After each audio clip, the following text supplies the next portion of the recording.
আজকে অনেক সিম্পল একটি পেইন্টিং করব।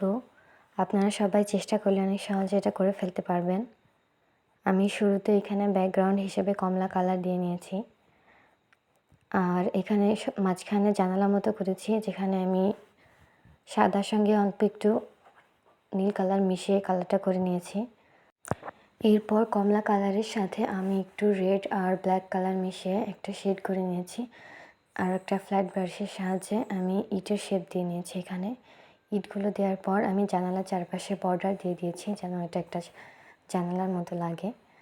আর এরপরে আমি এখানে কিছু পাতা দিয়ে দেব, যেটা আলোর কারণে কালো রং হয়েছে। তো কালো কালার দিয়ে আমি পাতাগুলো দিয়ে নিচ্ছি একটা পুরোনো ব্রাশ দিয়ে, যেটার ব্রাশের মুখ নষ্ট হয়ে গিয়েছে। নষ্ট ব্রাশ দিয়ে পাতাগুলো দেওয়া অনেক যত সুন্দর হয়।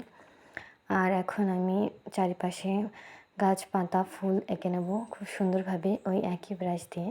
সবুজের বিভিন্ন শেড দিয়ে, প্রথমে ডার্ক, তারপর একটু লাইট, এবার তারপর একটু একদম লাইট কালারের শেড দিয়ে আমি পাতাগুলো করে নিচ্ছি। পাতাগুলো করা হয়ে গেলে এবার আমি এখানে ফুল দিয়ে দেব। ফুল করার জন্য আমি এখানে গোলাপি কালার ব্যবহার করেছি, যদি এখানে অনেকটা অন্য কালার মনে হচ্ছে, তবু এটা গোলাপি কালার। আস্তে আস্তে আমি সব জায়গায় ফুল দিয়ে দিচ্ছি। আপনারা দেখতেই পাচ্ছেন আমি কত সহজে এবং কত সহজভাবে এই পেন্টিংটা করে ফেললাম। আপনারাও চেষ্টা করে অনেক সহজে এটা করতে পারবেন। আমার পেন্টিংটা শেষ হয়ে গেছে দেখতে দেখতেই। তো আল্লাহ হাফেজ।